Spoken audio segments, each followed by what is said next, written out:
It's up to us. And we have to stand up and speak up because, like I said, nobody's coming to save us. No guy's going to ride in on a white horse, or nobody's going to come in off of a cloud and come save us. It's up to us to get active.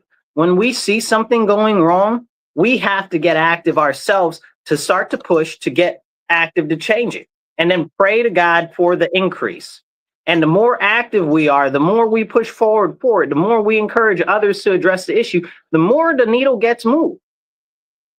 But it's up to us. It's not going to happen automatically, and I think that that's what people think is going to happen. It's either going to happen by itself or some magic is going to happen. But where's the magic if you're not a part of it, right? They say that Disney is magical because you're a part of the magic. They say that when you fall in love, it's magical because you're a part of the magic. Well, if you're not joining in to make a difference, how is something magically going to happen to make a difference? That doesn't make any sense. And that defies reasoning and logic. But I'd like to welcome you guys to the show. Thank you for tuning into The Divide with Marcus C. Williams. We are here in your ear with all the information you need to hear. You're listening to The Divide with Marcus C. Williams on WRFZ 106.3 Rochester Free Radio in Rochester, New York. Thank you for tuning in. We got a great show for you. And if you're online right now watching us, please hit the like and the share button. If you want to drop a comment, we'll do our best to pop the comment up on the screen, and you can become part of the conversation, and you can actually pitch in yourself and be part of the conversation, because every share, every like, and if you're on X, every retweet helps, and it doesn't cost you anything. So make sure that you pitch in this conversation too. We're going to jump into the conversation today. We are upstate New York's #1 conservative talk show, and I thank you guys for tuning in and making it that way. Make sure you share this out on your page, your friend's page, and everybody else's page. Now, if you are soft and you are lily-livered, I'm going to tell you right now, if you're an easily offended person, it doesn't matter whether you're on the right or the left. I promise you, people will get offended today. So if you are not here to think that you can get through possibly being offended, you might want to leave right now. And that's me doing the best I can to be very nice, because I love you all so very much. Let's jump into it today. Let's start off with what is going on stateside with the Elon Musk, Donald Trump feud. Now, I don't know if you guys have been following it, but the last couple of days, there's been like a feud going on between Donald Trump and Elon Musk. And honestly, I don't think that the feud is real. I think it's a bunch of hogwash. I think that we're being manipulated and we're being conned, as, we always are, by somebody in the government all the time. It's what can you do to make them look over here? What do they say? It's razzle dazzle. Look over here while such and such goes on over here. I think that largely it's concocted and it's not real. They're doing it just for optics, to try to show that there's some distance between them. Maybe there really is something there, but it's probably not even remotely as big as they're trying to make it. Now, I guess this started over Elon's alleged disapproval of the big, beautiful bill, right? Now, I don't know that the bill is so beautiful. I know that it's really big. I know it's got a lot of stuff in there that I like, but I know it's got too many pages in there for me to read. And that's my biggest problem with all of the different legislation that goes through Congress. I think we should be passing one-item bills, okay? I don't think that it should be 500-600 pages long. I don't think it should have a whole bunch of attachments, runners, add-ons, additions, okay, and all of that crazy extra nonsense. If it is the bill to help highways, it needs to be a bill exclusively to help highways. It shouldn't be in there anything about funding a fishery in Guam if it's a bill to build highways. You understand what I'm saying? Like, fisheries don't have anything to do with highways. Hello. But this is what happens when we don't actually demand from our elected officials what we want as far as representation. Lorraine, I see you. Lorraine says she's watching. Thank you for tuning in, Lorraine. And anybody else, if you guys are watching, please drop a comment. I'll pop it up on the screen, and you can be part of the conversation too. Share it on your page, your friend's page, and everybody else's page, even your enemies. All right, so as we have this conversation, and you guys got to forgive my hair online, you might not have heard the whole thing. It's raining crazy out here. But as we talk about this big, beautiful bill, like there is a thing in there. It's called the Hearing Protection Act. It gets rid of the tax stamp requirement on suppressors and what you would consider to be silencers or reducers for firearms. And I think that is absolutely fantastic. Okay. And I think that that should go through. But we've got so much other stuff in that bill that is not actually helpful. You know, and I think that what happens is a lot of people harp on small issues and they don't actually go along and understand what else is in the bill, because there's just so much in there, right? But again, back to what I was saying, that's part of the problem. Thank you, Lorraine, for sharing. I see you said you shared. I appreciate you. But that's part of the problem. People don't actually check out and see what else is in the bills that are being passed by Congress, that are being passed by the House of Representatives. So we never know. Like they put a whole bunch of stuff in it. They'll say, oh, it's the Green New Deal. And they'll have subsidies for fossil fuels in there. They don't care. You know, they'll have money for Western Bangladesh to have third grade rats be able to be in classrooms. Like, how does that go in the Green New Deal bill? Like, these are the type of things that go into Congress. Like, you guys have to understand, if you see some of the stuff that Congress spends your money on, you would be beyond perturbed. And it's not a left or a right thing, a Republican or a Democrat thing. It's an all of them type of thing. And that's why we got to keep an eye on them. But in order to keep an eye on them, we got to get bills that are only for one thing and one purpose. They can't be having it be 90 million things. This new big, beautiful bill, it doesn't cut spending enough. That's a fact. But the more spending that's cut, the more people are going to feel it. And, you know, a lot of people are mad that Trump was trying to get rid of a lot of the federal employees. Employees cost money. Like, I don't know if you guys know how much it costs to employ somebody, but in order to employ somebody, you need to have them making profitability of at least 2.5 of themselves. Because that's how much it's going to cost you as a baseline just for that person, just to have the insurance coverage on them, just to pay the taxes on them.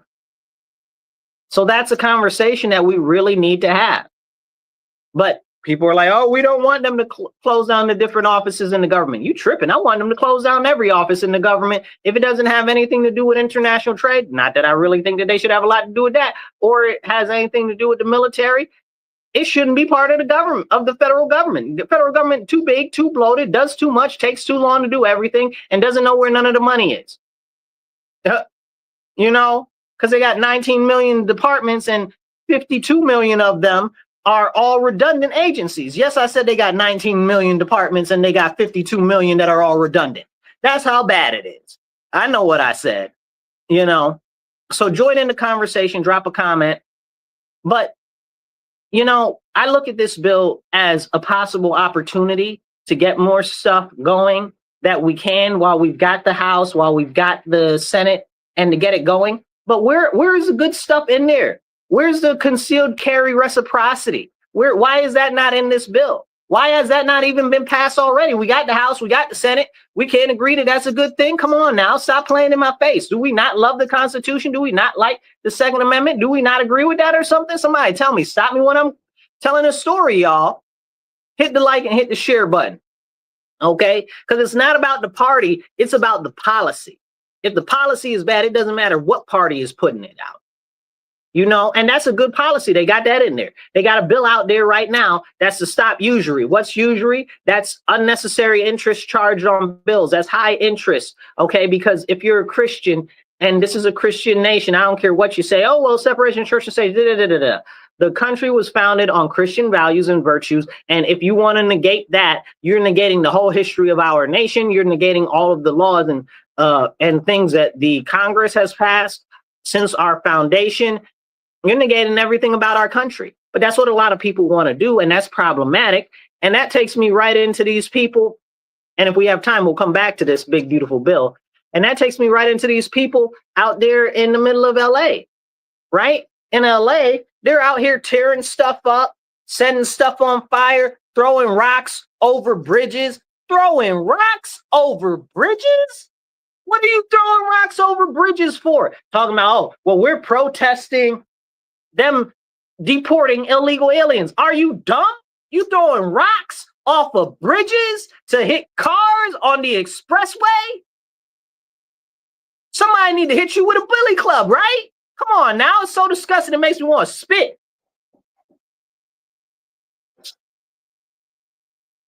Now that type of behavior is unacceptable, and I don't care who you are, what side of the spectrum you find yourself on, that's unacceptable. You throwing rocks off a bridge into oncoming traffic. I don't care who's down there, okay? Are you at war? Clearly they've declared war against the United States of America. Well, guess what? I'm American.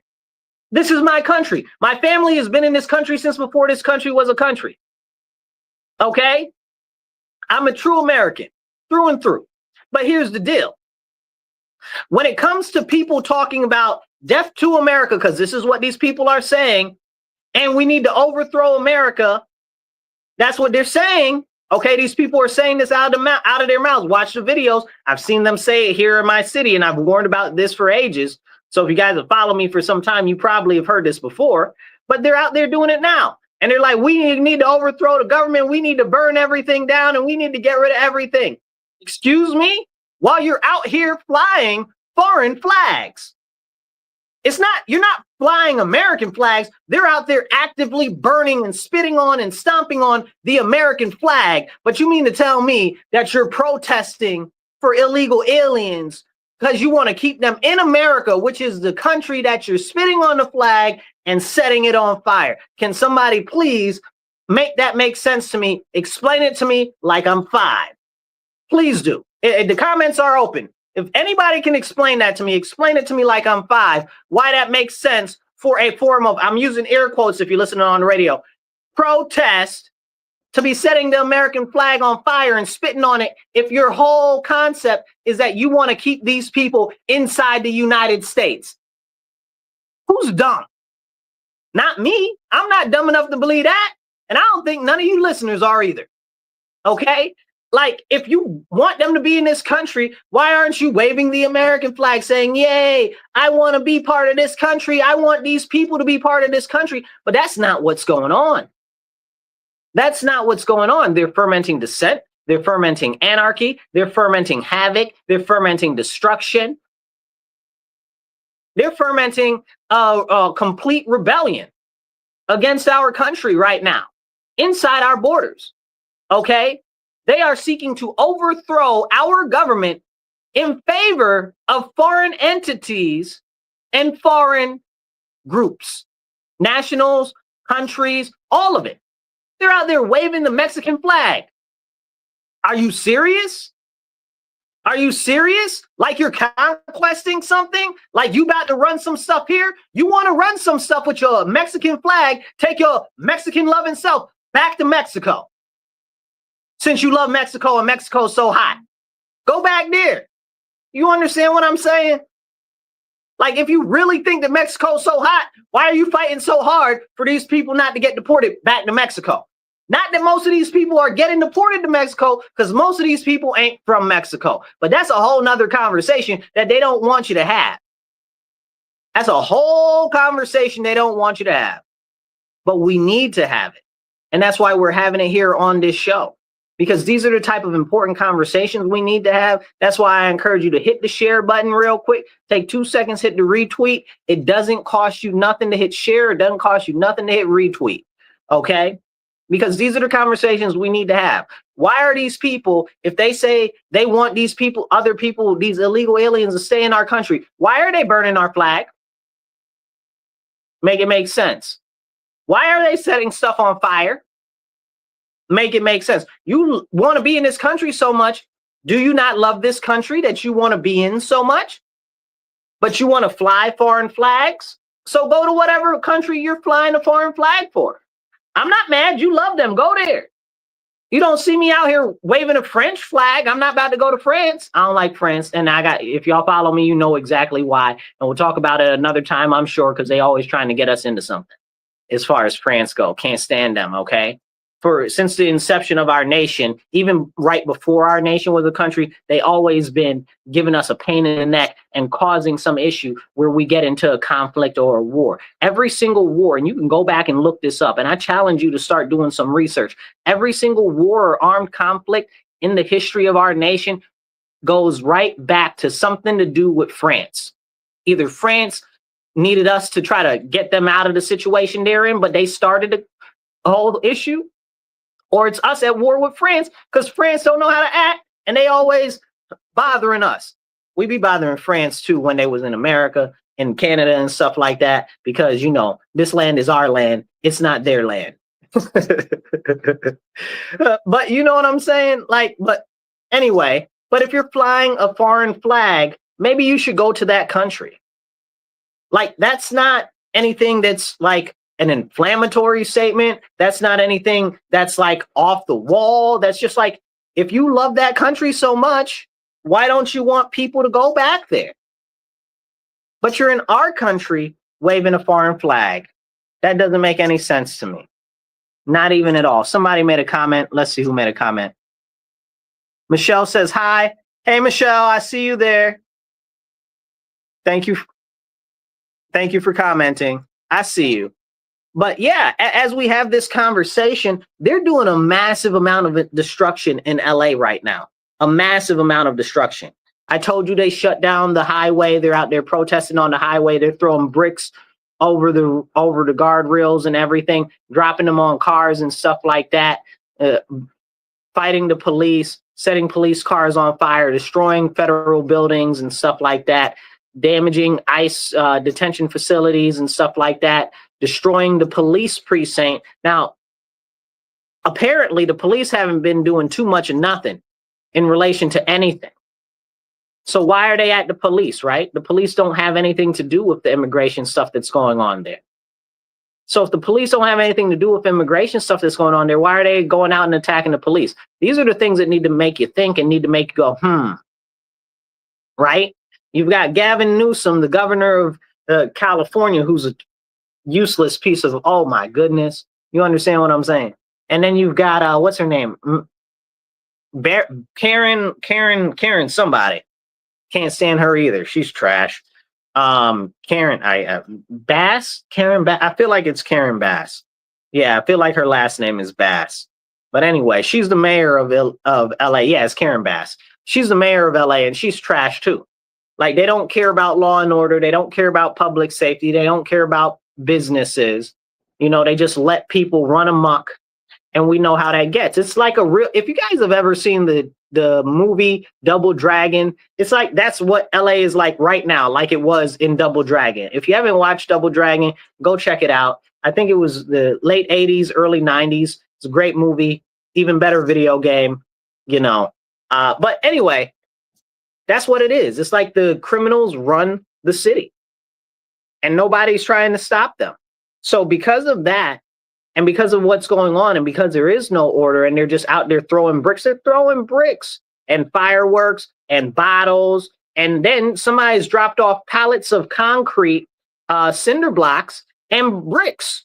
Who is out here dropping off pallets, y'all? Pallets, not a couple of bricks, pallets of bricks and cinder blocks. Why would you do that? Things that make you go, You know what I'm saying? These are the things we need to have a conversation about. Let's see. Lorraine says, what'd she say? She says, Islam will take over like Europe. Okay, I hear you. That's a conversation for maybe later or another conversation. But right now we're on this topic. Thank you, Lorraine. But yeah, so they're out there destroying everything. So Trump decided that he's going to allocate 2,000 National Guard to the situation, not send them out, but allocate them. So I guess he sent out somewhere between 300 and 500. I've yet to be able to confirm that as a firm number. But they're out there, and I guess they're trying to help. Now, according to Gavin Newsom, who clearly doesn't have a grasp on what's going on and has no desire to get the public safety aspect of things taken care of, he's like, oh, well, Trump doesn't have them doing anything yet. Well, he just called them up like 20 minutes ago. You know what I'm saying? Like, being overzealous and embellishing. But you know what I'm saying? Like, after that, you got to really see what's going on, see where you're going to strategically deploy them. But you want the resources to have them than not to have them and need them, right? What do they say? It's better to need it and have, and not need it and have it, than to have it and not excuse me. It's better to not need it and have it than it is to need it and not have it. And that's what we got going on right now with the National Guard over there. So he's called up those many, and he's got about 300 to 500 out there right now. But that's good to help with that, right? I'm not for that. Now, let's be very clear. If you guys have watched me for some time or followed me for some time, I do not like the military, any branch of the military being used for any type of situation in public affairs. I don't like it. I believe it sets a bad precedent. It moves us in a poor direction. But these people are inciting this stuff, and they're trying to create the situation where we have to bring out the National Guard and the military because we don't have enough police. Now, if you guys don't remember, they defunded the LA Police Department also, and the LA Police Department doesn't have enough officers. So this is something very common that's happened in a lot of cities where they like to have these riots just so matter-of-factly. I wonder if that has anything to do with something much bigger that's going on, which is a conversation that we should be having, you know? But we can't talk about that because when you start to connect dots and stuff like that, people are like, oh man, well, that's a conspiracy. Well, let me tell you something. Conspiracy is a state level offense for the court system, and it's a federal level offense for the court system. Conspiracy is a real crime. That means it is a real thing that happens. Conspiracy is only 2 or more people getting together and planning something out. Maybe it's 3 or more people, right? But getting together and planning something out. You can conspire to go to the store and go get some candy and come back home. You understand what I'm saying? Like, we need to remember what words actually mean. But when you start connecting the dots to these politicians that are in offices that are soft on crime or pushing to defund the police, and these DAs in certain areas where they don't want to lock up the criminals and they let them go. And they all seem to be in these areas where all of these different riots and town takeovers and stuff like that seem to be going on. In San Francisco, they've got riots going on over there. They arrested like 60 people in San Francisco over the last 3 days because of these riots. Okay, and that, again, this isn't the LA. I don't have the numbers on how many got arrested in LA yet. Drink water, stay hydrated. But this is important for us to have these types of conversations, okay? If we're not having the conversations, who's going to have them? Now they're talking about possibly sending out the actual Marines. Like 500 Marines are on standby, okay, to possibly, is it Pendleton? I don't know. I don't remember which camp is over, which camp, Marine camp is over there. Forgive me, you guys, okay? I forget which one, but whatever is over there. They've got 500 on standby to go be possibly deployed if the president decides that it's fitting the level of an insurrection. I believe that it's worse than an insurrection. I believe that they are fermenting the overthrow of our government. So it's not an insurrection. It's a full-out declaration of war when you're burning the American flag and saying death to America, down with America. That is full and right out declaration of war. And you're declaring yourself a wartime combatant, and you should be treated as such. So as far as him talking about, oh, he's going to possibly impose, what do you call it? Posse comitatus, okay? And then use the Marines to help quell the stuff that's going on out there. I'm not a fan of that. I'm not a fan of that. I've been warning about this type of stuff for years. And it's not for Trump. It's for the whole system. It's for the whole system. I'm warning about it when Kathy was here using the National Guard. Governor Kathy Hochul is our governor from New York State. And she's used the National Guard for a number of things, including policing operations and operations being at medical centers and stuff like that, which they have no business doing anything that's a civilian type of a job. So it's getting people used to seeing the military in our streets and getting accustomed to them being out there in the public. And I do not like that, not even one little bit. But I've been warning about the push towards martial law for years. And now all of a sudden Trump's in there and like, hey, Trump's going to institute martial law. Well, we've got the perfect storm right now for that to need to happen. And I said need because that's exactly what it is. At this point, it's surpassed a want. It's surpassed a fleeting thought. It's almost a need. And that's problematic. But this comes from, where does this come from? It comes from the DAs in certain areas letting out all the criminals. It comes from the state legislatures. In New York State, we have the state assembly and the state senate. Some other people, they call it the state house. But in New York State legislature, they've got all these laws that allow criminals to run wild. They push to defund our police here locally. We don't have enough police here locally, and the criminals run the whole house. You understand what I'm saying? And we need to have that conversation. If we need to restore justice and stuff like that, we need to restore law and order. How are we going to do that if we don't have enough law enforcement, right? If you can't enforce the laws, there are no laws. And then in New York State, you can't have a half a functional firearm, right? The criminals got all types of crazy firearms, but they want to make it difficult for you as a New Yorker, as a law-abiding citizen, to be able to own a firearm that's worth a dime. You know, now they want to, oh, it's got to be top loaded. You're only limited to 10 capacity, this, that, and the third. And they got people with drum magazines out there. Like, are we being for real right now? I just saw they arrested some 13-year-old boy, might have been 14, but 13-year-old boy, day before yesterday. No, it wasn't even the day before yesterday. It was like yesterday morning with a 20 round magazine for a handgun, right? Now, New York State, you can't get anything over 10. How the criminals out here packing like this, and we can't roll around like that? Then we don't got enough police. Like, these are real serious conversations we need to be having and holding our state assembly and state senators accountable for. Like I said at the beginning of this, if you guys are just tuning in, nobody's coming down out of cloud. Nobody's coming in on a white horse to save us. It's up to us to stand up and speak up. We must be the ones. And the Bible, it commands us to occupy until the Lord's return, until Christ's return, rather. But, you know, Christians really get it twisted and they're like, oh, well, somebody else will do it. Nobody else is going to do it. If you see it's wrong and it's not right, you need to stand up and work to do something about it and pray to the Lord, our Father in heaven, for the increase. Can I get an amen? You understand what I'm saying? Like, but this is a serious nature. Then I'm talking to all patriots too. Like, where are you right now? You know, I know after COVID started to peel away, a lot of the different freedoms groups and stuff lost a lot of steam and stuff like that. But I mean, if you care, you don't care no more. What all of a sudden, oh, now I'm too busy with work. Now I'm too busy with my kids. I can't do anything. Our country is falling apart. Why is it falling apart? Because on the local level, not on the federal level, on the local level, not enough people will get active.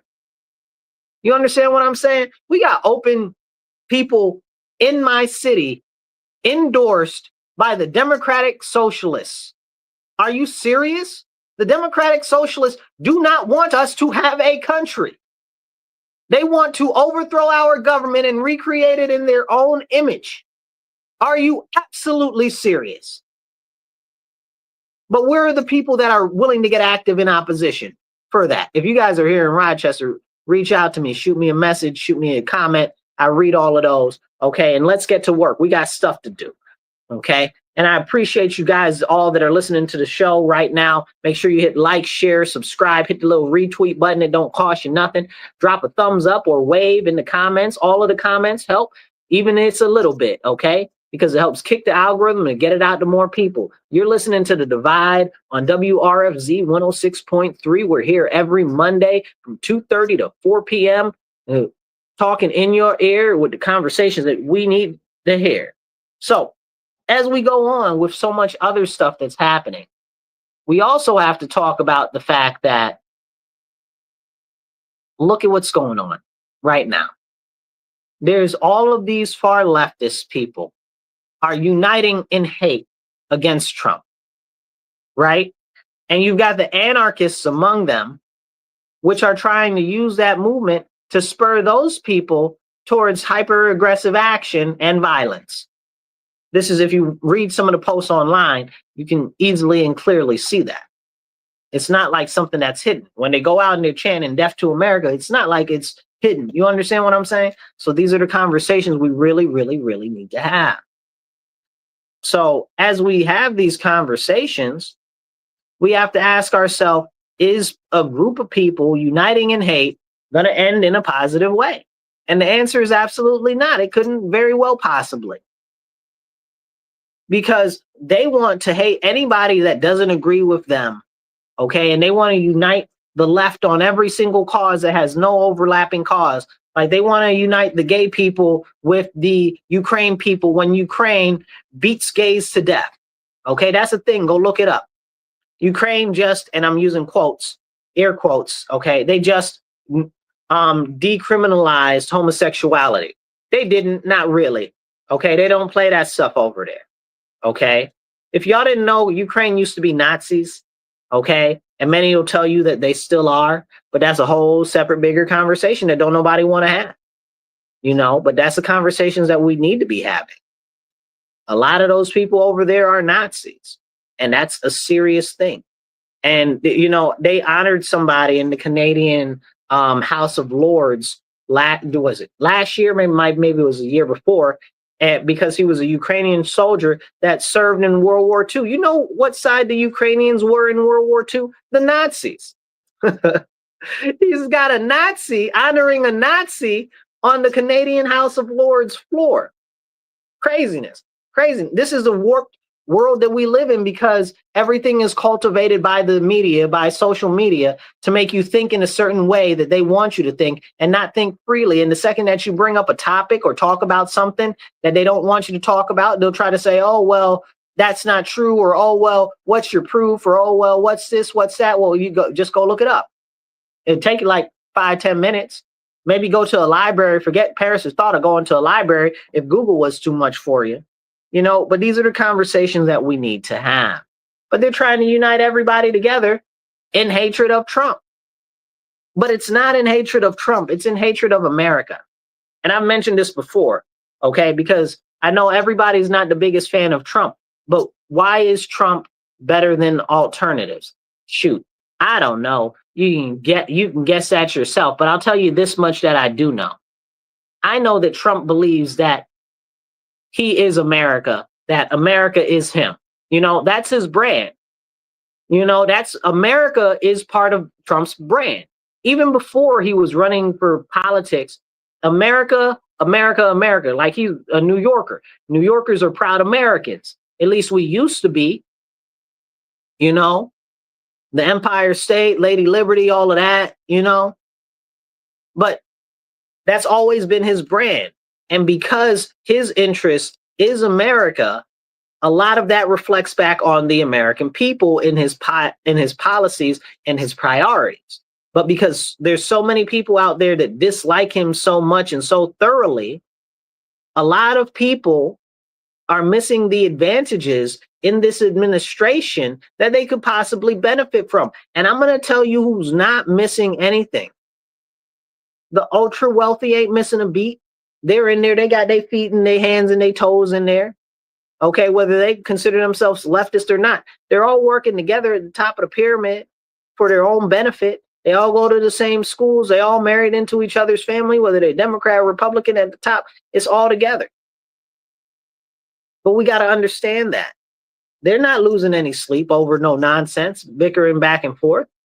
They're not out here hating that man so much that they won't even talk to him to see what they can do. Look at Mark Zuckerberg. He came out there all like, oh, man, yeah, let's be friends, you know, and all of this stuff and all of that stuff. And a number of other people, too. Why? Because it was in their best interest. There was stuff that they can get out of it. But right now, the American people, largely those on the left and the far left, are like, well, I don't want anything to do with him. I hate him. He's so bad. I was talking to a far leftist just yesterday. And I was like, well, what policies? Because they were like, oh, man, you're a Trump supporter, this, that, and the third. Yeah, I never said that. You never heard me say that. Did you hear me say that? I support the president of the United States of America, whoever it is. I hope that they're very successful. Like I support the mayor of the city of Rochester. I hope they're successful. You know, I ain't got to like them. I ain't got to like what they're doing. I'm not never going to like everything that everybody's doing anyway, no way, right? But if they're passing policies that are, I believe, are beneficial or the way that policies should be done, that's good. So I was talking to this far leftist. It wasn't really a talk. He was just kind of babbling because he didn't want to. I asked him, I said, well, what's your issue with him on policy? Because you want to come at me for him. I don't know Trump from a can of paint. I ain't never met the guy in my life. The man don't make me mean nothing. Okay, you understand what I'm saying? If he eat, I don't go poo. You know, like, like, so he's out here like, yeah, Trump this, Trump that. Well, what policies do you disagree with, bro? What policies? Tell me a policy. Let's have a conversation about a policy. What people don't understand about the president is exactly what they don't understand about the mayor here in the city of Rochester. People mad at the president or they mad at the mayor over stuff that ain't got nothing to do with his position. Or they're mad at him over some superficial nonsense. There's real stuff that you could be mad at him. Like, bro, I don't like the fact that he's out there in bed with Palantir. Go look up Palantir, bro. They up to no freaking good. And we're going to talk about them right quick in a second. Okay? Because we're going back to the LA thing. Hit like, hit share, hit subscribe, hit the retweet button. It don't cost you nothing. Okay? And if you can, please do donate. We're working to raise $50 to $100 per episode so that we can get some more money to get some more airtime. Airtime's not free. And I love to be able to have more conversations like this with you on a weekly basis. So you can give by going to Cash App, and that's $MW Real, the digit $1, that's $MW Real, the number 1. Okay? Or you can do Venmo or PayPal, and that's at Marcus C. Williams. So as we have this conversation, yeah, Trump's out here with Palantir. I'm not a fan of that.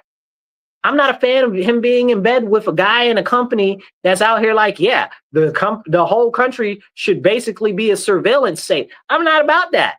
I'm fighting the surveillance state here in my city right now. If you guys follow my page on my Facebook or anything like that, or on my Twitter, I posted a video about them putting up these ridiculous cameras outside in the public just the day before yesterday. And that's not the first video I've done on that. I've been trying to bring this alertness to people. But now all of a sudden, because Trump's in office, it's Trump.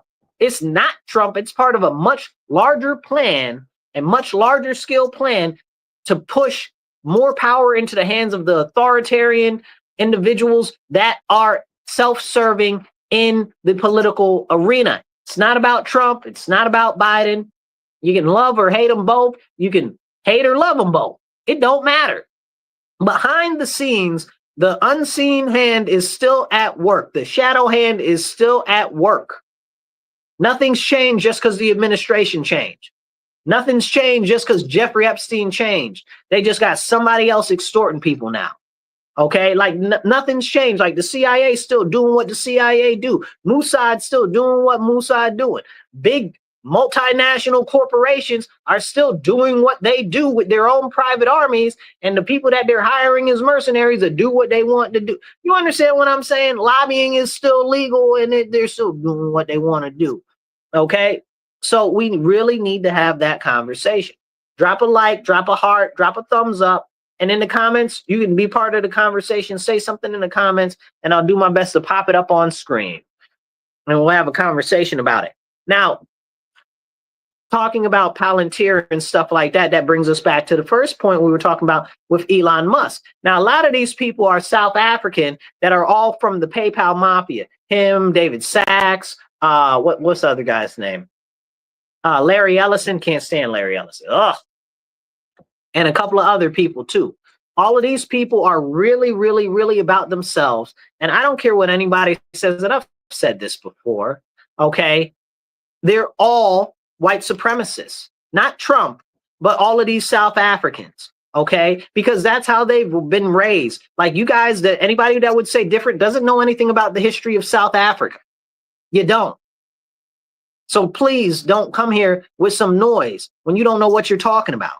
I said exactly what I said. When the Nazi regime collapsed, where's one of the places that they sent a lot of people to? Down there, because of the apartheid. If you don't know what apartheid is, go look it up. It just ended in 1994, bro. Like they were setting black people on fire and tires in 1994, dragging them through the streets till their death. And they're not actually black, they're African, but for lack of a better word and timing, you know, that's serious. That's serious, you guys. Like, this is what Elon comes from. Mining. What do we know about African mining? Okay, Elon comes from mining money. That's how his daddy make his money. And his mama's supermodel or whatever the case is. You know, questions on that. You know, like, these people don't have any, they've never been part of the real world. They have no concept of what the average everyday people are going through. And they're all, aside from just being elitist and born into the elite classes, which is number one, a big issue, that should be a red flag right there. They're completely about their own self-enrichment and what's going to keep them stable. Larry Ellison was like, oh, we should be tracking everybody all the time. No, we shouldn't. No, we shouldn't. Now they're partnering with the federal government, and Trump are partnering with Palantir to start monitoring people's faces and their social media and all types of other stuff. I'm not with it. I'm not with it at all. Although Palantir stock does look really pretty good right now. I'm not giving you any stock advice, but hey, so this is a serious issue. But can we talk about it? Even a little bit, maybe? No, because nobody wants to have that conversation. I seen Laura Loomer get on the Twitter yesterday talking about, oh yeah, we should have Palantir use all of the track everybody down through facial recognition and everything. She outside her mind. I always thought she was a little bit of a crackpot. Now I know that she's working for the evil. Okay, 100%. Why would you want that? I don't care who's in office, okay? That's what we're not doing. But these are the conversations we need to have. And right now, with what's going on in LA, all of these people that have been like, oh, Trump's gonna institute martial law. Well, why are you giving him a reason to, bro? Like, why are you giving him a reason to? I don't want him to have a reason to. Stop it. Just stop it, like the Michael Jordan meme. You know, like, just stop. But this is a conversation we need to have. Because I don't want them to end up putting out more of the military. I don't like that they have to have the National Guard there. And I said have to have because at this point, it's a necessity because they don't have enough officers. But talking about the Palantir connection and stuff like that, this is the way that we're going to 15-minute cities. I encourage you all look up 15-minute cities if you're not familiar with them. Essentially what they are is open air prisons that are marketed as good quality living, where that nobody has a personal vehicle, or hardly nobody has a personal vehicle. You don't have to go outside of 15 minutes of where you live to get everything you need for your whole life. That's called ghettos, like they used to throw the Jews into and not let them out of in Europe. Like, can we have that conversation? Like they do in Dubai with all of the migrant workers. Can we have that conversation? Like, people need to wake up. And even if you are in a more affluent way, you want to be in a gilded cage, because why? Like, what about freedoms? What about liberties? And everybody's like, oh, well, we need more cameras and stuff like that. They're not arresting the criminals that are doing violent crimes, that are repeat offenders that they know are known to the police. Who do you think cameras are for? They're not for the criminals. They're to keep an eye on you. Come on now. Make it make sense. Drink water, stay hydrated, y'all.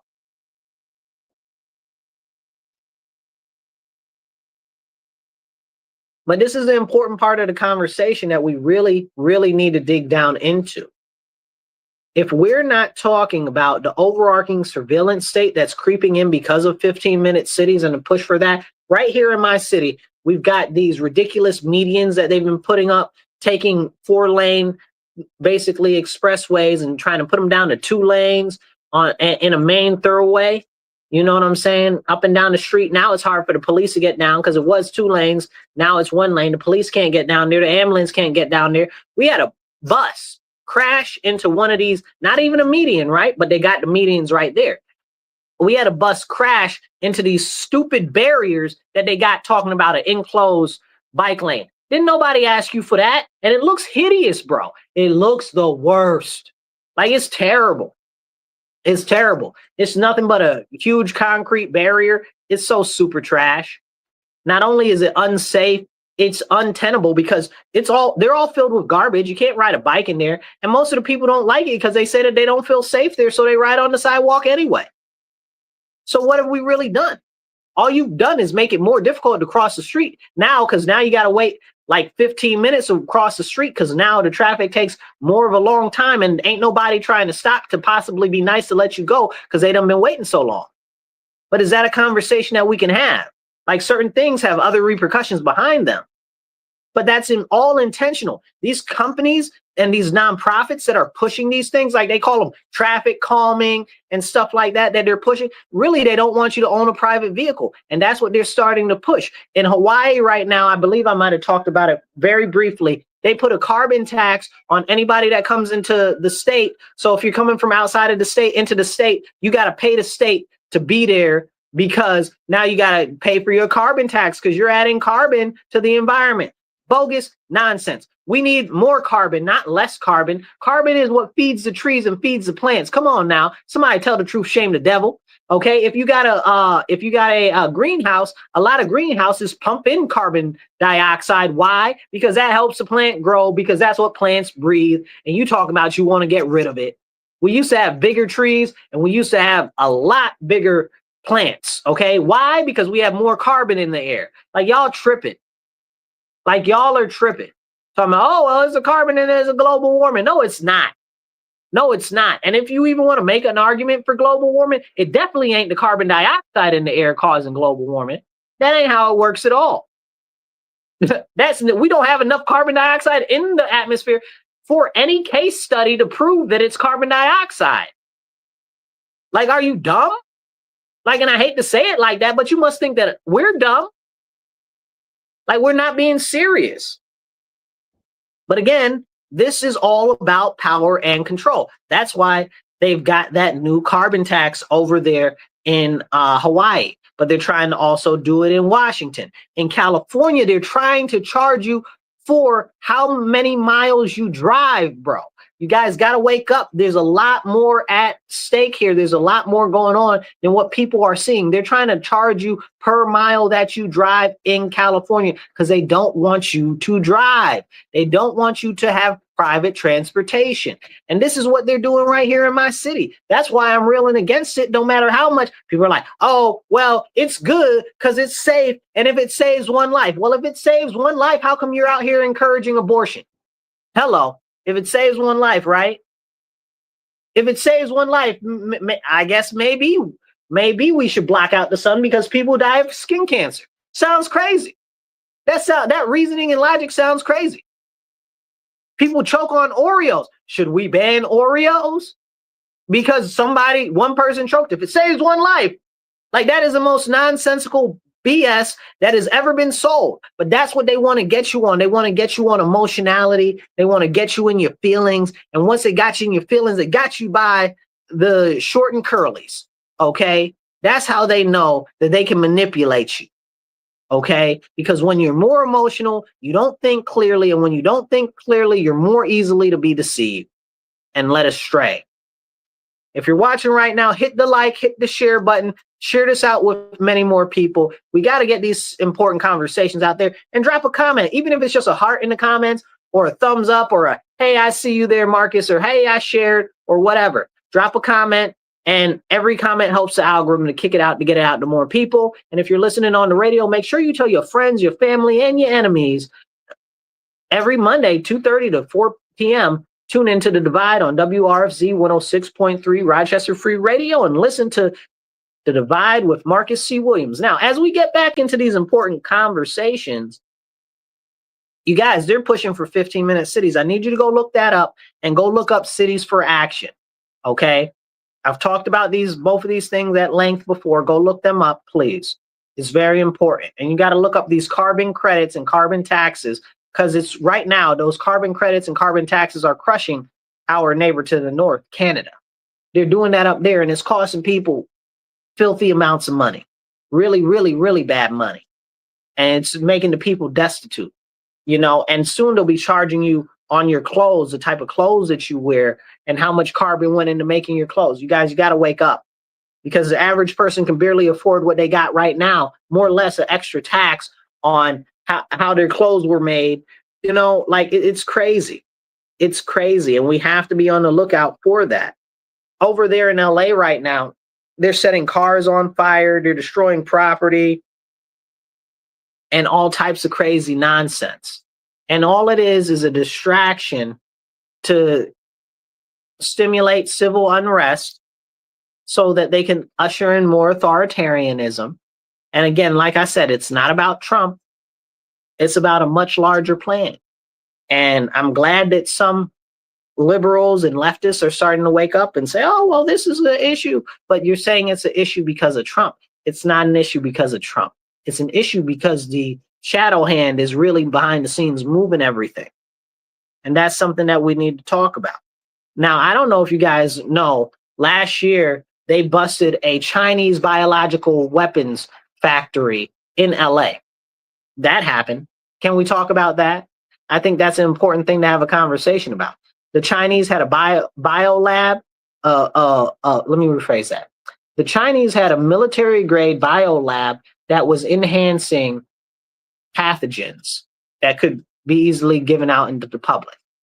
Can we talk about that? China is our enemy. Doesn't matter what anybody wants to say. Oh, well, they're our competitor. No, you need to start saying that they're our enemy so the people know that they're our enemy. They don't have any problem using all types of crazy warfare against us. They just caught two of these people that are at these universities. I believe, I can't remember which one it was, but was it Houston? I don't remember where it was. It doesn't matter. But we could talk about the spy ring that they busted in Houston when Trump was in office the first time with like 600 people that was at the Chinese consulate or embassy, whatever it is. We could talk about that. That'd be an important conversation to have. The Chinese are all up running down through America, doing what the heck they want, destabilizing our country. Who do you think is funding a lot of this stuff and pushing a lot of this stuff? China. It's not solely them, but it's also the world people in behind the World Economic Forum, the Soros family, the Bilderbergs, and all of these other people that are all parts of the, the Council on Foreign Relations, the UN, and all of this nonsense. If you really started to get into the UN, one day maybe we'll do a whole deep dive into the UN. But it's trash, you guys. It's trash what they're pushing. The UN doesn't want anybody to own a firearm. Why? So y'all can be the only ones with guns? I don't trust y'all now. Y'all can't get right now. Why I want y'all to be the only ones with guns? Plus, y'all not even from my country. How y'all not from my country and y'all get to be the only? Nah. I like America just fine, where the Japanese general said that behind every blade of grass is a gun. That's how it should be. Okay. And people might say, oh, well, but that leads to more violence. No, it doesn't. No, it doesn't. When more people had open carry and were carrying firearms openly, we had less gun violence. So you make that make sense to me. Okay, so your point is moot. It is inaccurate. It is not substantiated by reality. Like, you're not being serious. Also, I do think that we should probably bring back duels, but that's a whole separate conversation. Now, we had a couple of other interesting things happen, and I'd like to get back to the Chinese aspect for a second. Trump is now pushing out a whole bunch of Chinese from our institutions, especially places like Harvard, and where we have a lot of contracts with the schools. So people got mad about Trump not giving money to Harvard or taking away the money for Harvard or whatever. How are you going to tell the federal government that they can't do business with the schools that they want to do business with? How do you think they're getting that money? They're getting that money because they're running programs there for the government. Hello. Like research and development programs and stuff like that. Like, what are you even talking about? Like, see, but people don't want to conceive this because they've got so brainwashed by, or brain rotted by, the high fever that they're running because of Orange Man fever. It's crazy. It's crazy out here right now. And it's very concerning because people's judgment is very much so clouded when it comes to him. So they can't see everything else that's going on. So anyway, Trump's getting rid of a whole bunch of Chinese citizen visas. Get rid of all of them. No offense. I do not care. All of the Chinese people that are from China, okay, or that have family over there, largely they are a possible threat to our nation. Okay, especially anybody here on a visa is a threat to our nation. I don't want none of them there because I actually know how bad China is and what they're really trying to do to us. But nobody seems to understand that. You know that these two people smuggled a fungus in here, a highly contagious fungus, to rot our crops. The Chinese did that, and They were growing it at one of these labs in the schools that they were working in as researchers, as doctorate degrees. You understand what I'm saying? So and nobody knew, but they just found that out and they got arrested by the FBI last week. But can we have that conversation? And the Bible says, and I'm paraphrasing, while you were asleep, the enemy sowed weeds or tards, whatever, however you say that word. TRADES, basically weeds. And the enemy sowed, while you were asleep, the enemy sowed weeds amongst your seeds in the field. And that's what's happening right here. You think about the Asian murder hornet. Where'd that come from? China. How'd it get here? Makes no sense. You think about the Asian lionfish in Florida, invasive species, messing up stuff. Well, how did that get here? China. You think about the lantern bug here in New York. Well, it's from China. Well, how did it get here? China. Because they're having all types of warfare against us that we don't even understand conceptually. It's agro warfare. And people need to understand how serious it really, really is. Somebody dropped a comment. Somebody said something. Who said something? Kevin says, I've been listening. City Council has put Speak to Council back on the calendar for this Thursday. Yeah, I signed up for that this morning. You guys, I always encourage you to get active locally. Kevin's talking about something here locally in our area. Speak to Council. I always encourage you guys, if you are in the Rochester area, please come with me to City Council. See what's going on. Speak up or just listen, because we got to get more people starting to come out and get active at these events so they understand what's going on politically in our area or in your area. Go to a city council meeting or a town board meeting, fire district, school board, whatever. It doesn't matter. Just start to get active, because it's up to us. Nobody's coming to save us. It's up to us. So it's very important. Thank you for that, Kevin. Because they had taken it off of the calendar. I didn't know where it was. When I talked to them this morning, I was like, what's up with that? But the whole point of me calling them this morning was because of my concern with these people, and they're fermenting a protest, I use the term lightly, here in Rochester on the 16th as part of a nationwide rebellion against our government. What? Nonsense. Okay? A nationwide rebellion against our government. Okay? If that's not an insurrection, I don't know what is. This is on their own material. Like, you can't make this up. You can't make this up. A nationwide rebellion against the government? Like, are you serious? Like, that's on your papers?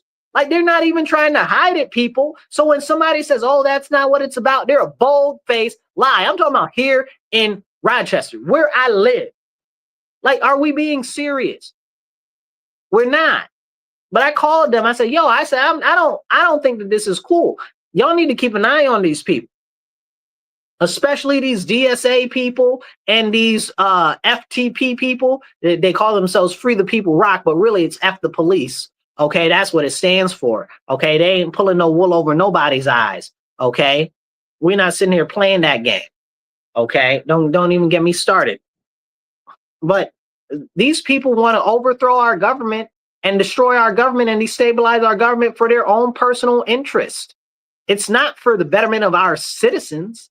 They're out here flying foreign flags and they're Palestine flags and nonsense like that. This is what's going on here. And we need to be very, very cognizant and understanding of what's being done. So I called them. I said, y'all need to be on alert, high alert, because these people are ready to get out of control. Not even necessarily a lot of them as individuals, but these anarchists are mixed in with these groups, and the anarchists and the nihilists don't believe in nothing, and the anarchists just believe in complete total destruction and want to watch everything burn.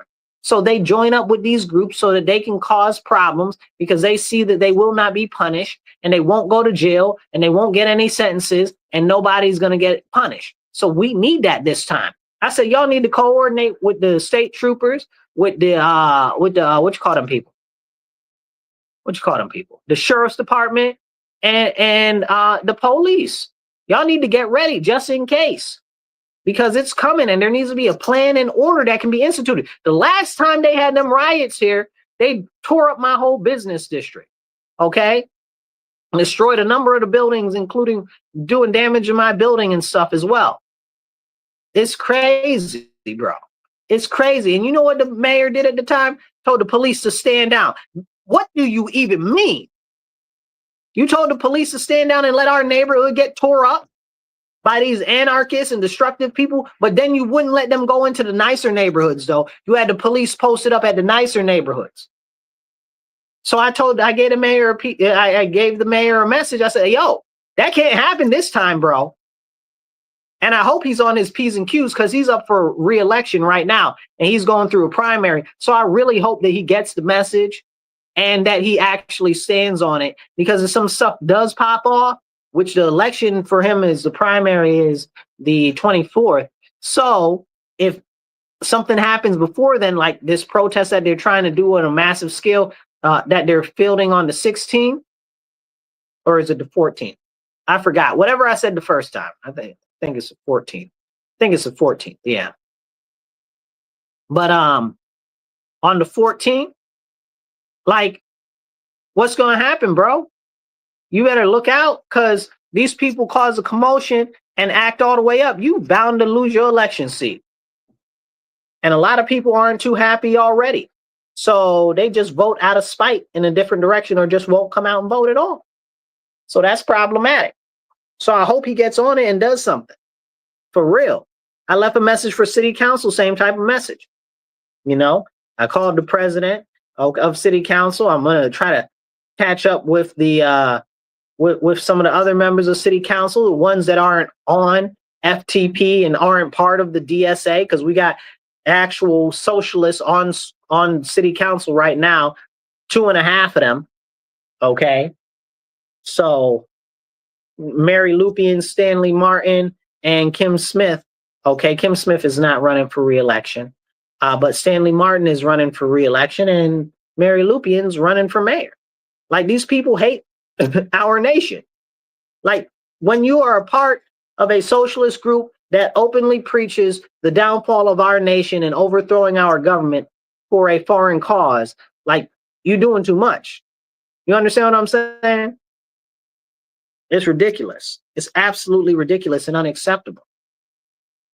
But we got a couple of other things I wanted to cover, but the whole thing is so disgusting that it makes me want to spit.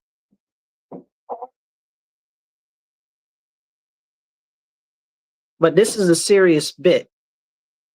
We got these people here that don't care, right? And if you turn on the media or social media, everything's a distraction, right? But we need to have these real conversations. If we're not going to have them in public, we got to have them in private, but they need to be in public, because we need to start to engage more people that we don't think agree with us, because how else are we going to spread the word? Like, I don't care if you're left, right, whatever, you need to go look up 15-minute cities, because they're a false bill of goods. Go look up cities for action, because it's a false bill of goods. Like, you need to look these things up and know what's being done and know the direction that we're going.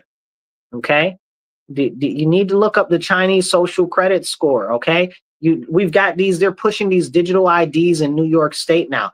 During COVID, they pushed the digital health IDs. Like, now they've got actual digital IDs, and they're like, oh, it's because it's more convenient for you. It's not because it's more convenient for you. It's because they're starting this out to get you accustomed to it so that they can actually have more control.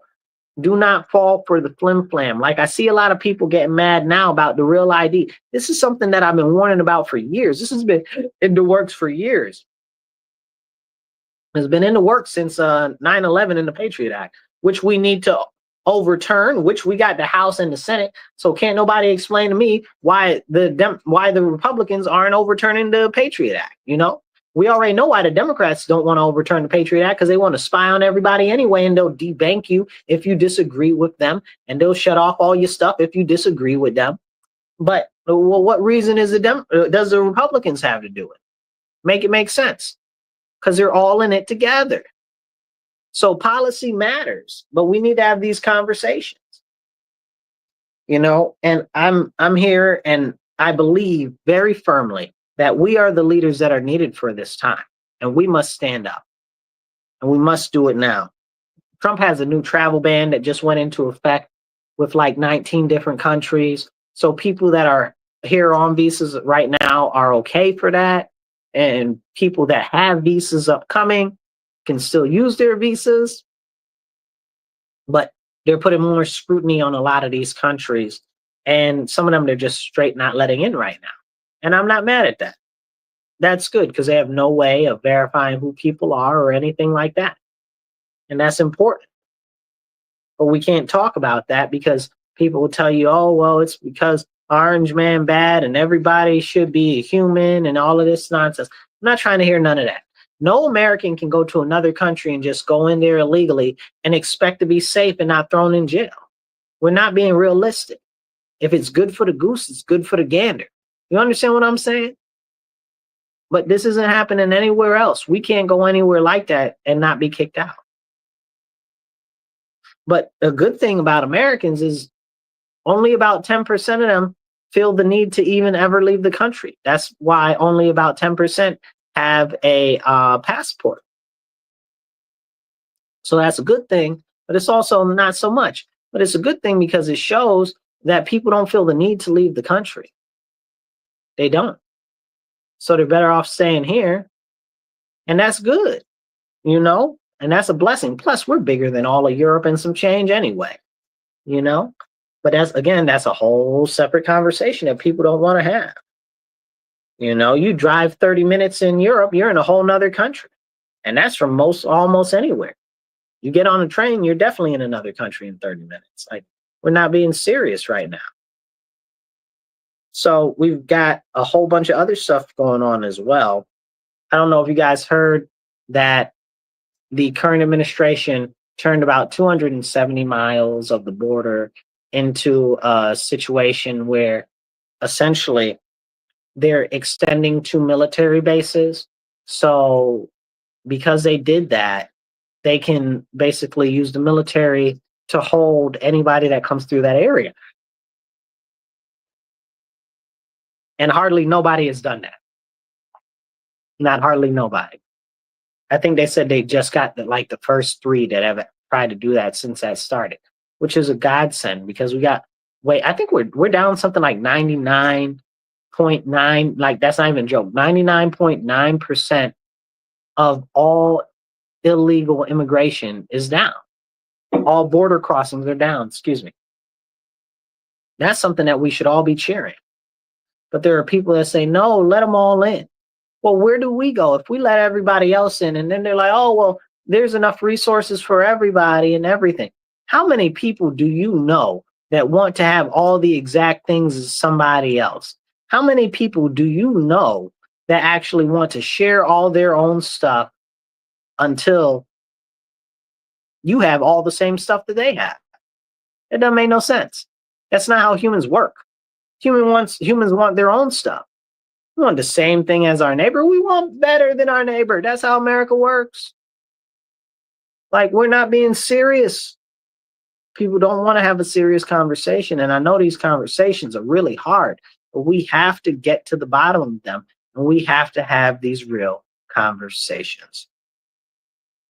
Now, I'm glad that the illegal immigration is down so much. I'm glad that the gasoline prices are going down. I'm glad that we got some semblance of order, at least looking like it's nudging to get back the way that it needs to be.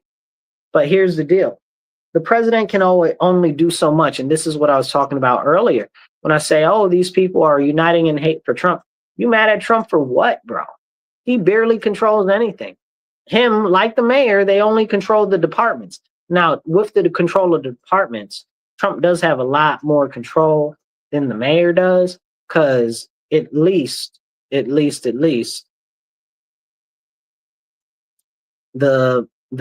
mayor controls the, what would you call them? The departments here in the city of Rochester, while the president controls the departments of everywhere for all of the federal issues, right? So that's really awesome. Like Lee Zeldin, who ran for Congress here a couple of years ago, He's in the EPA.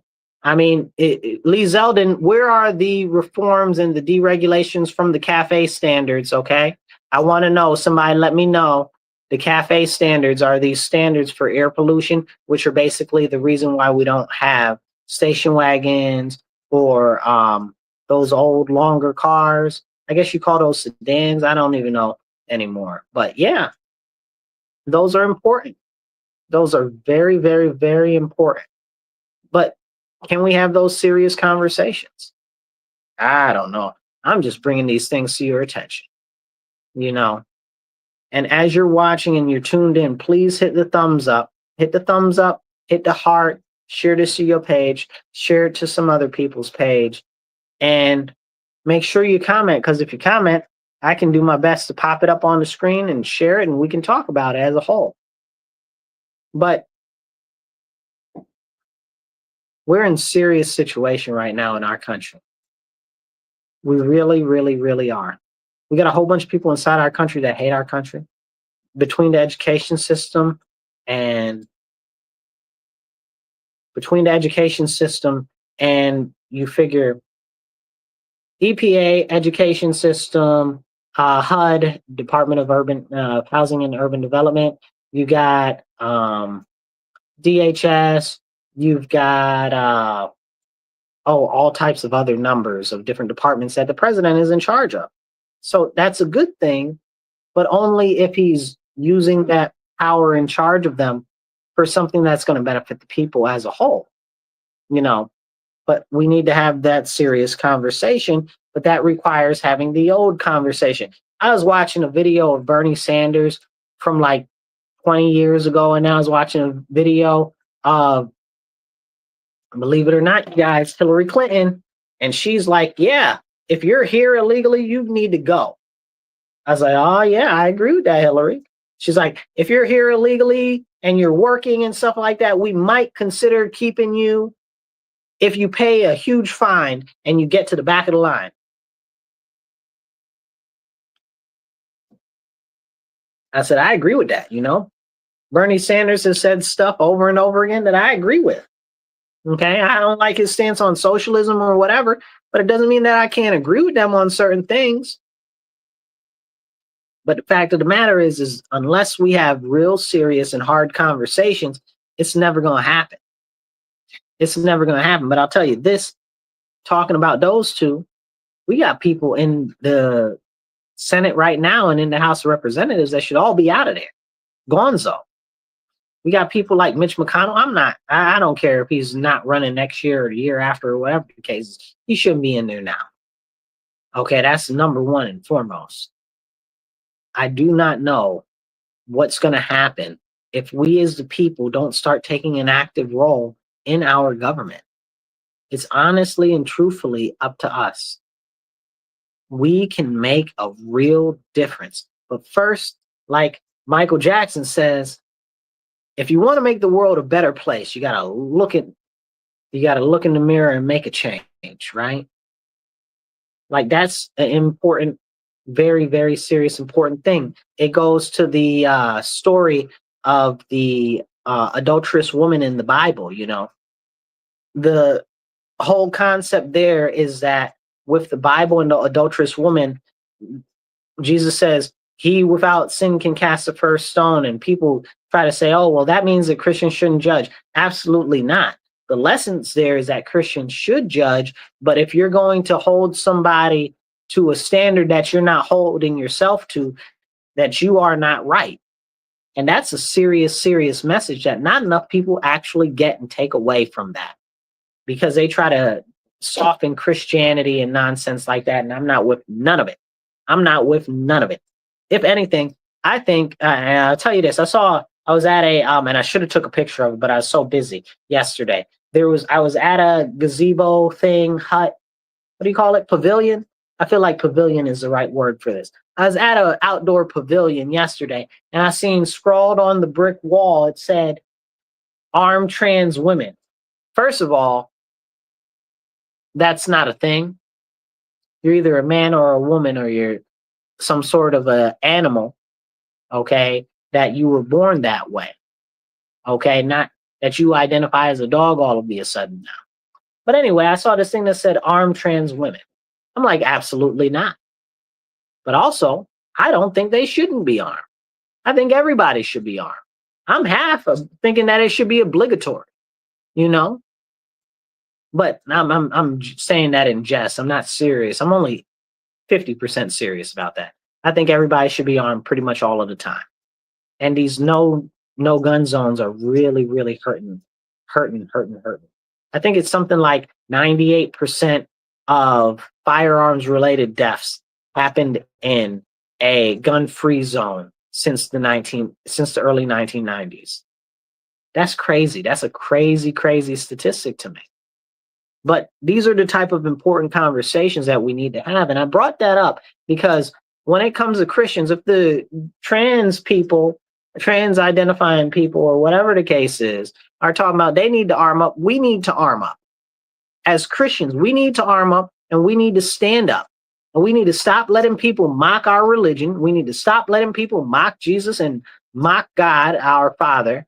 Okay, we need to stop letting them mock us, because if they were to mock the Jews or they were to mock the Muslims, either the Muslims would be dragging them behind a cart, okay, with their head cut off, or the Jews would be suing the Jesus out of them. Okay. And these are the conversations. But if it's a Christian, it's okay to do whatever to them. That's not okay with me. And I'll leave you with this thought of why I'm saying this. All of us as American citizens need to start to arm ourselves. And I've been saying this for years, because the martial law is coming, because I'm pretty sure that the trains are coming to start picking people up, because they are building these lists. They are checking them twice. They know whether you like the government or you think that they're not so nice. Okay. And we need to go and we need to be ready. Jamie Dimon, the CEO of JP Morgan Chase, the money people, you know, the bank, he said the other day, all these people trying to invest in cryptocurrency, they need to be investing in guns and bullets. Go look it up. Jamie Dimon, the money dude, the guy in charge of one of the biggest banks in the world, said that instead of investing in cryptocurrency, you need to be investing in guns and bullets. That is the message. Something is coming. Please wake up and prepare.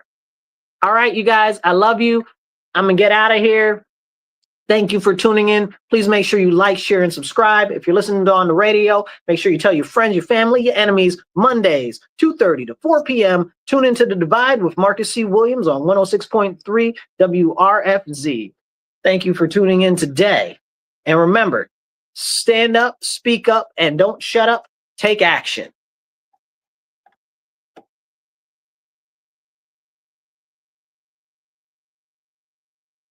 All right, you guys.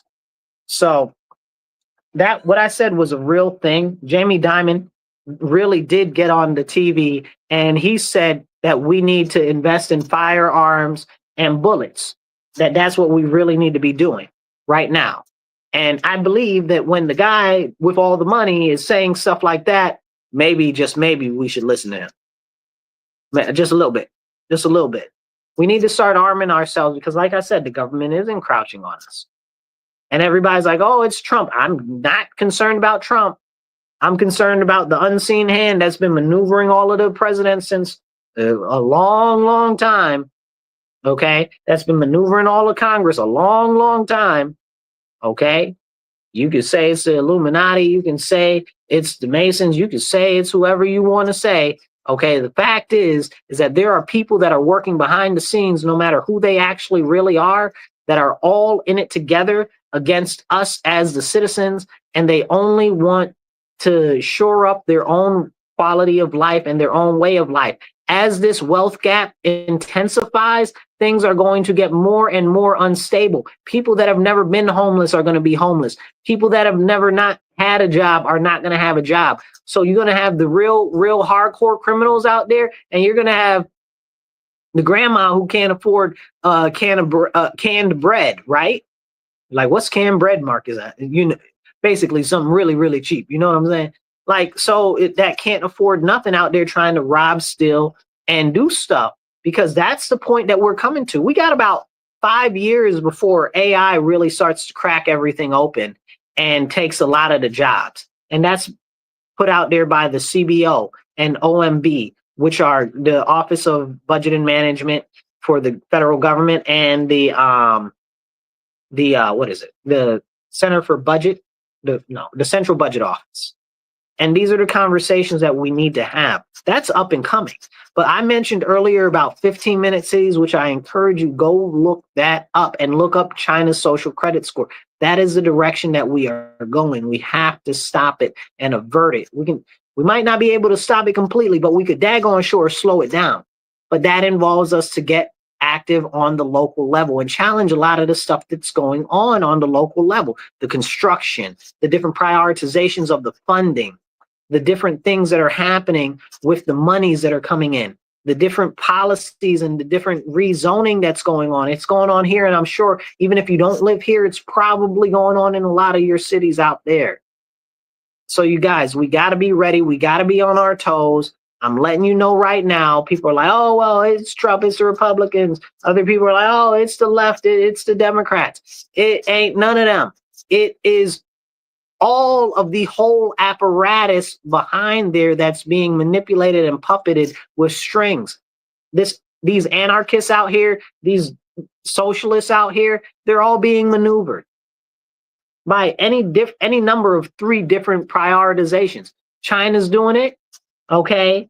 The unseen hand is doing it, okay? The shadow hand, they're doing it, okay? The people that really run the stuff, they're doing it because they're all being manipulated. Then you got the people that are in the government that aren't a part of that are also using these people because the destabilization makes them money. You know, these are things that we have to be on the lookout for. They got us distracted by everything, bread and circuses. They got us distracted by Elon, and they got us distracted by Trump fighting back and forth. And in the meantime, they bring back, what's his name? Kilbear Garcia, whatever his name is, that guy. They brought him back. Did that even make the news? Not barely in a footnote. Okay. And apparently he's going to go be charged with all types of stuff, but then he's going to go to jail. But it don't matter. But they brought him back, but we didn't even catch that. There's about 18 different things that we didn't catch because everybody was so distracted by Trump. This Palantir stuff just kind of popped up on the radio, boop, on the radar, like boop. And now it's out there. Now it's gone again. Okay. This is serious, people. What's going on is serious. And we have to start having these conversations with other individuals. And people might tell you you're crazy. People might say, oh, that's not true. They're just not ready to listen yet. Okay. It's like in the Matrix. They said that you take the red pill and you wake up and you see what's really going on, or you take the blue pill and you go back to sleep and you stay stuck in the Matrix. This is really, really happening. This is really, really going on. And we really, really need to get prepared. Honestly, I think that the thing is that a lot of people don't understand is that Trump was a respite from this for a little bit. But that only gives us probably about till midterm elections, really. But they seem to be kicking off stuff right now real extra early. So who even knows if we make it to midterm elections? So we only got about a year and a half left, not even. About a year to get everything together that way that we need to. This wealth gap is about to blow up, people, in the next 5 years. And we're already seeing it by the prioritization of where the cities and where the states are putting money for housing and stuff like that. Right now, they tell us that we have a housing crisis. How is that possible that we have a housing crisis and a housing shortage at the same time? I'll ask you these questions. How can we have a housing shortage if we're having less children now more than ever? Make it make sense to me. If we got less children, that means there's less people. If everybody's old now and all the old people are dying, how is there a housing shortage? How is that possible? Well, what's happening is all of these giant companies like BlackRock and like all of these other big companies, Vanguard and stuff like that, they're buying up all the houses. Plus, large commercial real estate people are buying up all of the houses, the single family homes, the duplexes and stuff like that for themselves so that they can have a, what would you call it, a portfolio. So those homes are not available for the everyday people that are common folk that normally would get them anyway. And that also bumps up a lot of the pricing. And one more thing I want to talk to you about right now is this. We got a guy right now that's running for mayor, right? And we got the mayor.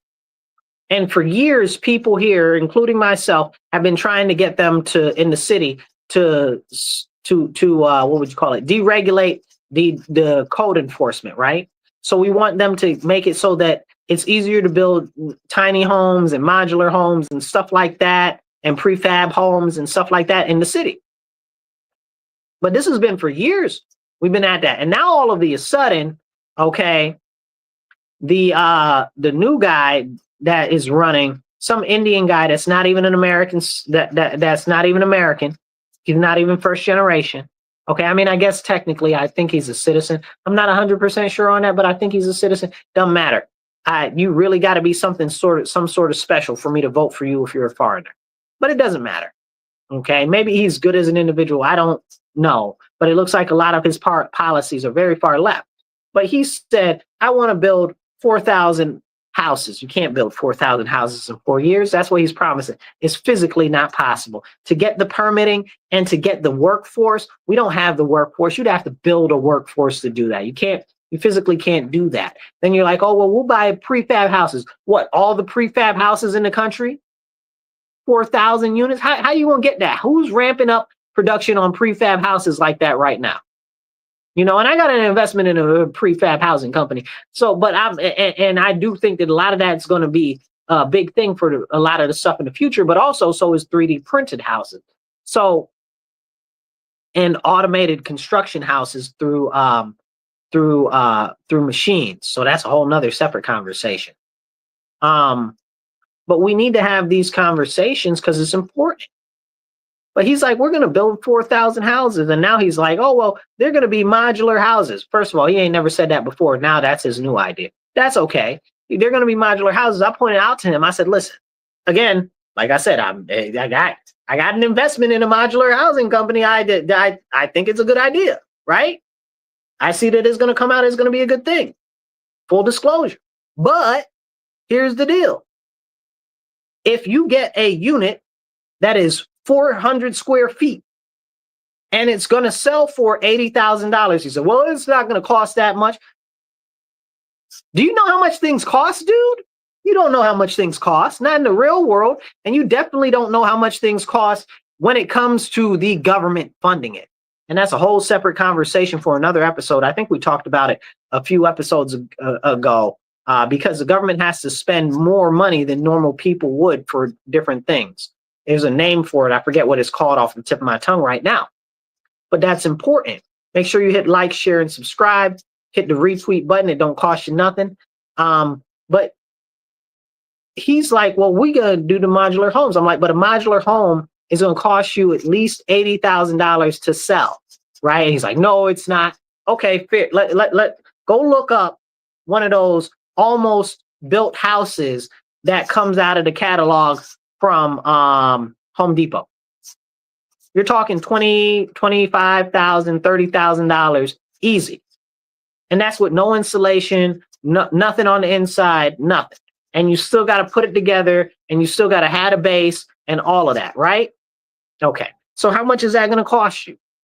By the time you get done with that, you're going to spend another $30,000, $40,000. Now your price is up to $60,000. Now you got to sell it above what it costs you to make it. And I'm being generous, right? Like I'm sure that it's going to end up costing more than that, especially with the way the prices are going right now.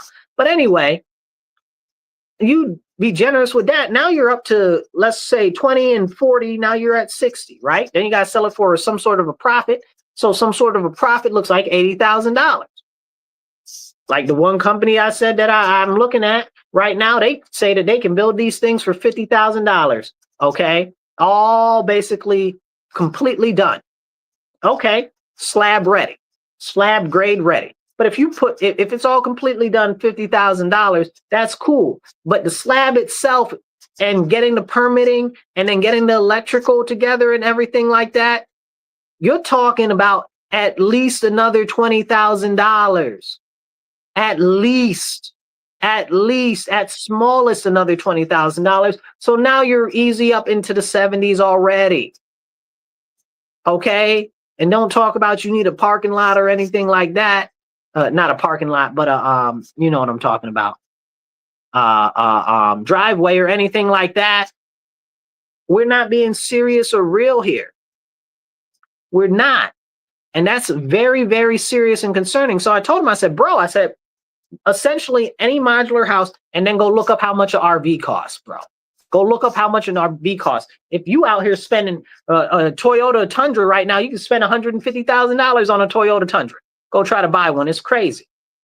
Okay. If you try to buy a motorhome, okay, and put it on somewhere, park it somewhere, you're talking about over $120,000 easy. But let's just play along and go on the low end and say it's $80,000 and the house is like 400 square feet. Okay, $80,000 for 400 square feet. Well, where I live, the average house is going for about 100,000 to 125 right now. That's about the price range of something that's like 1,200 square feet to 1,400 square feet, right? But many people are bidding way, way, way, way over that. But let's just go with the 125 number. So if a 1,400 square foot house is 125 and a 400 square foot house is $80,000, what's that going to do to the taxes and the assessment on the 1,400 square foot house? It's going to jack it up astronomically 2-3 times to meet now market rate. Because you put that house there, now this house costs that much. So this is the problem. This is the problem. People aren't forward thinking. They don't want to listen. They don't want to hear any of this. And then you look at the new construction on a lot of these houses. They're all knockdown houses. We got all types of crazy new developments for low income and affordable housing. Don't get me started on that. But we got all of those out here now, and they're super trash. I was talking to a guy the other day, literally just yesterday, about it, because I talk to people. I like to know about things, so I ask a lot of questions. I'm talking to the guy. He's like, yeah, they just built the complex I'm in about 10 years ago. It's already fallen to shambles. All of the materials in there are so cheap and all of this and all of that, but that's our state taxpayer money. You understand what I'm saying? And they're using inferior quality products. And this is something that we really need to have a conversation about. But they're cutting corners so that they can enrich themselves. We're not having this conversation. Somebody need to be having this conversation. We need to be talking about how these different projects are not only assessed, but who's overlooking them and who's making sure that the proper building materials are being used. Who's making sure that the specs that are there aren't like terracotta houses, not terracotta. What's the word I'm looking for? Essentially terracotta houses, ticky-tacky houses. That's what I'm looking for. Ticky-tacky, just like the wind blows it over. It's mush. It's mush. And a lot of these places are molding and all types of stuff. I hear all types of stories. Somebody's telling me one place that they're at that they just built it too, and they can't even use a lot of the different decks or portions that they're supposed to have for outside seating and stuff because it's all tore up already because the quality of the materials was so inferior that it's just bubbled up and bent up and curved up and messed up. And instead of fixing it, of course, they don't want to fix it. You guys, we got a lot going on. And that's why I'm glad and I'm blessed that I could share this time with you guys and be encouraging to you to stand up and speak up. It's up to you. Nobody is coming to save us. Nobody's coming off a cloud. Ain't nobody coming in on a white horse. It's up to us as individuals to start to stand up. We have been put here for a time just like this. And we must take a stand. But what they're trying to do right now is divide us all because they know united we stand, divided we fall. And that's a real serious thing. That's why they're trying to divide us on whatever you can, whether it's race or gender or sexual orientation or whatever it is this week. You don't like tacos or whatever the case is. It's somebody hates bananas or whatever the case is, because that's what they do.